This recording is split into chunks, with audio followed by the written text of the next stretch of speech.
Dear students, आज हम एक नए टॉपिक के साथ आपके सामने उपस्थित हुए हैं जो वर्ब से ही रिलेटेड है, लेकिन बहुत ही इम्पॉर्टेंट है। इसका जानकारी हम सबको होना ज़रूरी है, क्योंकि जो भी टेंस करते हैं, जो भी टेंस से संबंधित, ग्रामर से संबंधित जो भी टॉपिक होते हैं, इसमें महत्वपूर्ण टॉपिक होता है एक्सुलरीज। एक्सुलरीज का अध्ययन आज हम करेंगे, जिसको हम कहते हैं सहायक क्रियाएँ। क्या कहते हैं? सहायक क्रियाएँ।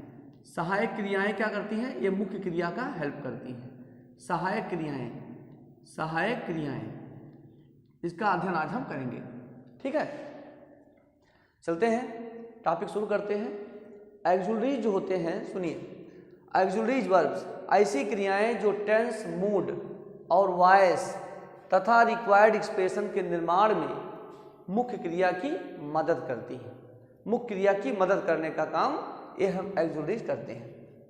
ठीक है, हमेशा ये मुख्य क्रिया की मदद करती है। जैसे I am going, I am going, going आपका मुख्य क्रिया है, आई एम आपकी सहायक क्रिया है। ही हैज ईटन, ईटन आपकी मुख्य क्रिया है, हैज आपकी सहायक क्रिया है। दे आर नॉट हेल्प्ड, उनकी सहायता नहीं की जाती है, पैसिव वॉइस में है। They are not helped, they are not helped, उनकी सहायता नहीं की जाती है, पैसिव वॉइस में है। तो आर आपका हेल्पिंग वर्ब हो गया, हेल्प्ड आपका मेन वर्ब हो गया। I can solve this problem, can आपका हेल्पिंग वर्ब हो जाएगा और सॉल्व आपका मुख्य क्रिया हो जाएगा, मेन वर्ब हो जाएगा, जिसको हम लेक्सिकल वर्ब भी कहते हैं, ऑर्डिनरी वर्ब कहते हैं, मेन वर्ब कहते हैं, बेस वर्ब कहते हैं, रूट वर्ब कहते हैं, कई नामों से मेन वर्ब को जाना जाता है। I do not know him, तो डू आपका मुख्य क्रिया हो गया, सहायक क्रिया हो गया, सॉरी हेल्पिंग हो गया, और नो आपका मुख्य क्रिया हो गया। ठीक है, तो इस तरह जो एक्सुलरीज हमारी होती हैं, ये मुख्य क्रिया की मदद करती हैं, मुख्य क्रिया की मदद करने का काम करती है। ठीक है, अब आगे देखते हैं कि जो एक्सुलरीज होते हैं, ये जो एक्सुलरीज होते हैं, ये हमेशा मुख्य क्रिया का, ये केवल सहायक क्रिया का ही काम नहीं करते, ये मुख्य क्रिया का भी काम करते हैं, मुख्य क्रिया का भी काम करते हैं। जैसे जो हमारी एक्सुलरीज है, इसको हम दो भागों में बांट देते हैं। देखिए, हम क्या बताए हैं कि जैसे जो एक्सुलरीज होते हैं, ये केवल सहायक क्रिया का काम नहीं करते, बल्कि मुख्य क्रिया का भी कभी कभी काम करते हैं। अब इसके कंडीशन है, देखिए कैसे। एक्सुलरीज जो है, इसके दो भाग हो जाते हैं। मतलब एक होता है प्राइमरी और एक होता है मॉडल। मॉडल प्राइमरी में to be, to do, to have, इससे बनता है is, am, are, was, were. ठीक है, टू डू से बनता है do, does, did. To have से बनता है हैज, हैव और हैड। ठीक है, मॉडल में कैन, कुड, में माइट, ध्यान दीजिएगा, will, would, shall, should, must और आट टू, आट टू। इसके अलावा तीन और होते हैं, जिनको हम मार्जिनल कहते हैं।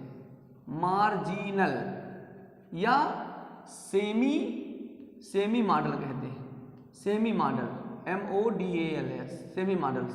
उसमें है यूज टू, नीड और डेयर, ये तीन और है। तो कुल मिलाकर जो एक्सुलरीज हुए हमारे, ये हो गए, एक हो गया प्राइमरी, एक हो गया मॉडल, एक हो गया मार्जिनल। तो प्राइमरी में कुल मिला के 11 हो गए। देखिए 1 2 3 4 5 6 7 8 9 10 11 1 2 3 4 5 6 7 8 9 10 11 ये हो गए। मॉडल की संख्या 10 हो गई, मार्जिनल की संख्या 3 हो गई। तो कुल मिलाकर हमारा जो एक्सोलरीज हो गए ये टोटल इनकी संख्या हो गई 24। कितनी संख्या होती है? टोटल संख्या। अगर टोटल नंबर ऑफ एक्सोलरीज पूछा जाता है तो आप इनकी संख्या बताएंगे 24, जिसमें से 11 आपका प्राइमरी है और 10 आपका मॉडल है, 3 आपका मार्जिनल है। अब देखिए ये जितने प्राइमरी आपके सामने हैं, देख लीजिए जितने प्राइमरी हैं, is am are was were, do does did, has और हैव और हैड, ये जितने प्राइमरी हैं, ये प्राइमरी ये हेल्पिंग वर्ब का भी काम करते हैं और मेन वर्ब का भी काम करते हैं।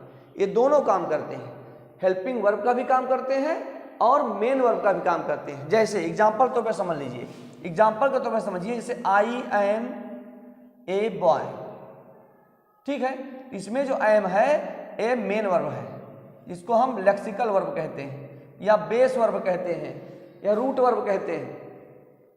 ये आपका एम जो है क्या है? मेन वर्ब का काम कर रहा है, मुख्य क्रिया का काम कर रहा है, अकेले है और स्वतंत्र होकर काम कर रहा है, इसमें कोई दिक्कत नहीं। आई एम ए बॉय तो एम आपका मेन वर्ब है, लेकिन इस तरह सेंटेंस देख लीजिए, I am writing, WRITING, writing में 1 टी होता है, रिटन में 2 टी होता है। राइटिंग में 1 टी लिखा जाता है और रिटन में 2 टी लिखा जाता है। I am writing an essay, आप देखिए इसमें भी एम आया है, ये एम आया है, ये मुख्य क्रिया की मदद कर रहा है, तो ये हमारा क्या हो गया? हेल्पिंग वर्ब हो गया, जिसको हम एक्सुलरी वर्ब कहते हैं, जिनको हम एक्सुलरी वर्ब कहेंगे। अब देखिए ये मुख्य क्रिया के भी काम करते हैं और ये मुख्य क्रिया का भी काम करते हैं और हेल्पिंग वर्ब का भी काम करते हैं, दोनों काम करते हैं हमारे प्राइमरी, ये हमारे प्राइमरी दोनों काम करते हैं। जैसे जैसे देखिए आई हैव अ पेन, अब इसमें हैव क्या है? इसमें हैव मुख्य क्रिया का काम कर रहा है, देखिए अकेले है, स्वतंत्र होकर काम कर रहा है। लेकिन इस तरह का कोई सेंटेंस आ गया, I have written a letter, तो इसमें हैव आया है तो हेल्प इस रिटन की मदद कर रहा है, ये जो हैव है इस रिटन का मदद कर रहा है, हेल्प कर रहा है, तो ये हैव आपका क्या हो गया? एक्सुलरी वर्ब हो गया, जिसको हेल्पिंग वर्ब कहेंगे, हेल्पिंग वर्ब कहेंगे।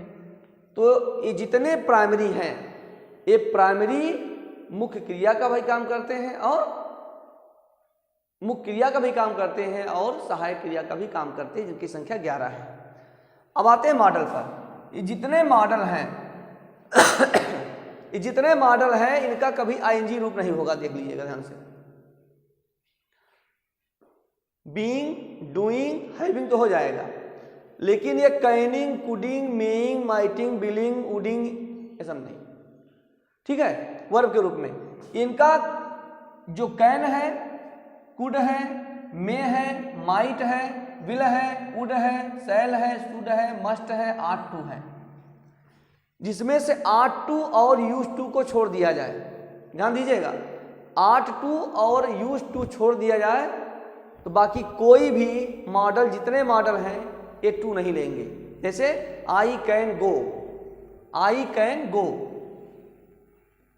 आई कैन गो, ऐसा नहीं लिखेंगे कि आई कैन टू गो, ये सेंटेंस आपका गलत हो जाएगा, क्योंकि कैन हमेशा वैसा रहेगा। आई can go, he can go, he can write, he can play, तो इस तरह रहेगा, टू नहीं लेगा।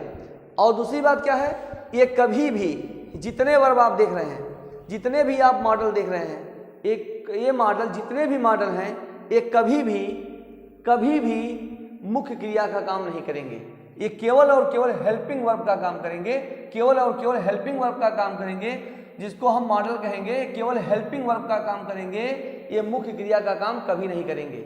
इसमें क्या है, ये हेल्पिंग भी करेंगे और मुख्य क्रिया का भी काम करेंगे, लेकिन ये हमेशा किसका काम करेंगे? केवल और केवल हेल्पिंग वर्ब का काम करेंगे, ये कभी मुख्य क्रिया का काम नहीं करेंगे। जैसे I can go, he can go, she can do this work, ठीक है। I can write an essay, I can write an application, इस तरह होगा, लेकिन कभी भी ये मुख्य क्रिया का काम नहीं करेंगे, हेल्पिंग क्रिया, हेल्पिंग वर्ब का काम करेंगे। जैसे it may rain, it may rain, he will go, he will go, I shall come, इस तरह कभी भी ये मुख्य क्रिया, क्योंकि देखिए गो लिखा तो मुख्य क्रिया है, कैन आपका हेल्पिंग हो जाएगा। जैसे he will do this work, do this work, देखिए तो ये विल है, ये सहायक क्रिया हो गया, डू आपका मेन हो जाएगा। तो ये कभी भी, कुल मिला के जान लीजिए, ये कभी भी मुख्य क्रिया का काम नहीं करेंगे, ये केवल कोई हेल्पिंग वर्ब का काम करते हैं। ठीक है, आगे समझे। अब देखिए आर्ट अपने साथ टू लेगा और यूज्ड भी अपने साथ टू लेगा। Ought to, ought sentence ought to से बनाना है कि we ought to respect, respect our elders, तो इसमें टू लगता है, आर्ट अपने साथ टू लेता है, आर्ट जो है हमेशा अपने साथ टू लेता है। ठीक है, आर्ट हमेशा अपने साथ टू लेता है और यूज्ड हमेशा अपने साथ टू लेता है। अब ये तो आपके हो गए मॉडल, ये हो गए प्राइमरी। अब ये तीन बचे सेमी मॉडल। परीक्षा में आ जाए कभी कि सेमी मॉडल्स की संख्या कितनी है, सेमी मॉडल्स कितने होते हैं। मॉडल तो होते हैं 10 के, सेमी मॉडल्स 3 होते हैं। 3 होते हैं क्या, यूज टू, नीड और डेयर, यूज टू, नीड और डेयर।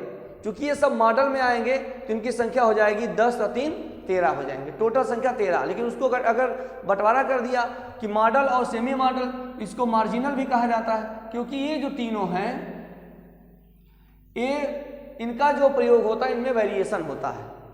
कभी ये मुख्य क्रिया का भी काम कर देंगे, कभी ये सहायक क्रिया का भी काम करेंगे, मुख्य क्रिया भी करते हैं, सहायक क्रिया का भी काम करते हैं। ठीक है, तो इतना जान लीजिए आप कि ये हमारा प्राइमरी और मॉडल के नियम हो गए। ठीक है, आ गया समझ में। बस आज के टॉपिक में इतना ही। कल के टॉपिक में कोई नया वीडियो के साथ हम आपके सामने उपस्थित होंगे। Thank you, that's all.